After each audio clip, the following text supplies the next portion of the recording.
bus vienatvė tarp to, kas buvo, tiesa tarp tų. Na, sveiki visi šio video vizija, tai kaip ir minėjau savo page'e, kad sukursiu dar vieną naują tutorialą, kaip padaryti šiokį tokį triuką gal per Sony Vegasą.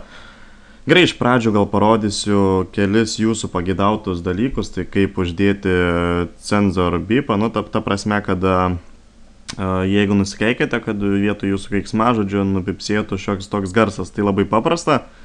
Aišku, gal žiūrint video atrodo sudėtinga, bet iš tikrųjų tai paprasčiausias dalykas, koks tai gali būti, gerai? Gerai, tada įsikelkime video, belė kokį čia įkelsiu iš savo vlogų. Tarkim šitas, mums nereikia tokio didelio, kaip ir minėjau, su S raide galima pakarpyti.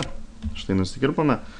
Na ir tarkime, matote, čia yra kažkoks tai, na, tarkim čia garso bangelė, tarkime čia keiksmažodis, jo, net nežinau, nes tikriausiai ne keiksmažodis. Tad parsisiunčiame vieną garsą.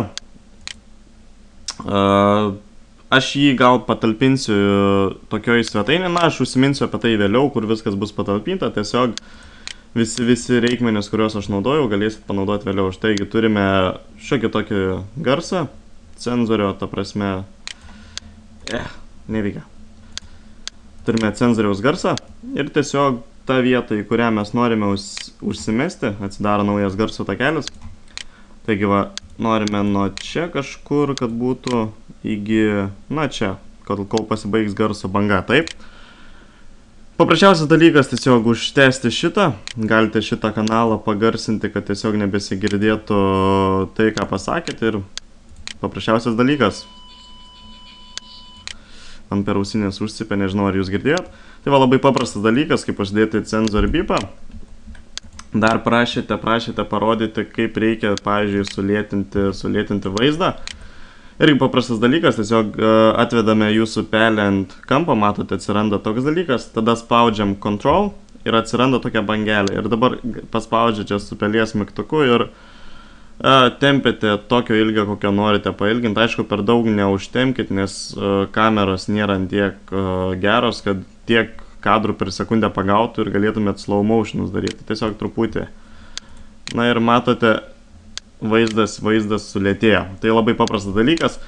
O šitą tutorialą kūriau praktiškai ne dėl to, kad parodyti jūsų prašytus, o dėl to, kad parodyčiau šiokį tokį menką triuką.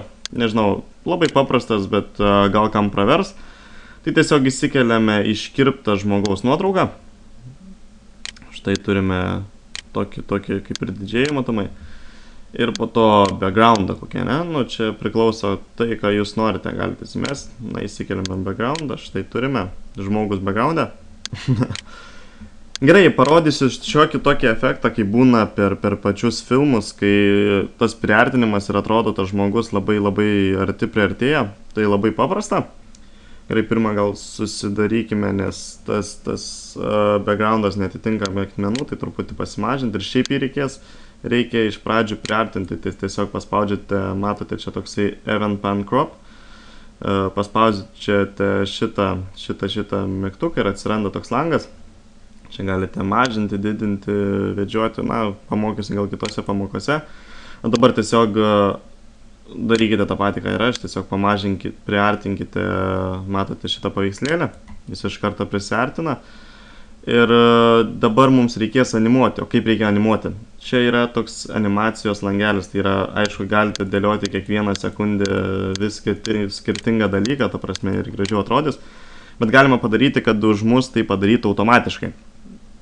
Paspaudžiame ant pačio galo ir tiesiog padidinti tiek, kad, nu, tiek, kiek norėtumėm, kad mums atrodytų. Tarkime, tiek, ne?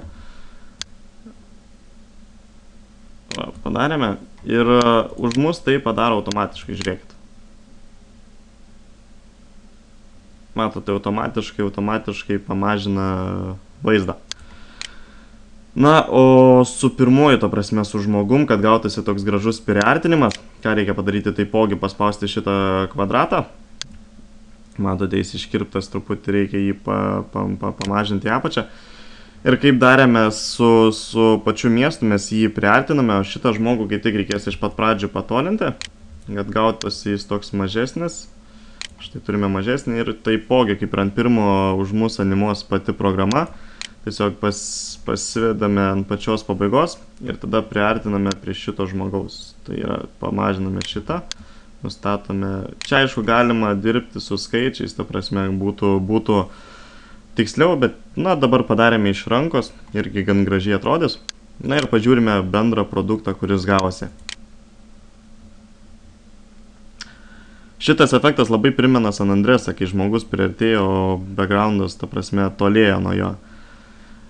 Praktiškai šitą dalyką galima atlikti su kamera, bet jeigu kameros neturint, galima naudotis ir Sony Vegasu. Gerai, ačiū, kad žiūrėjote, tikiuosi padėjo pagalba visus šitas nuorodas, ta prasme, visus failus, kuriuos, tiesiog išbandymui parsisiųsti galėsite, paliksiu aprašyme nuorodą, tai yra iš mano blogo. O ten bus linkas, kur galėsite viską parsiųsti. Gerai, ačiū, kad žiūrėjot.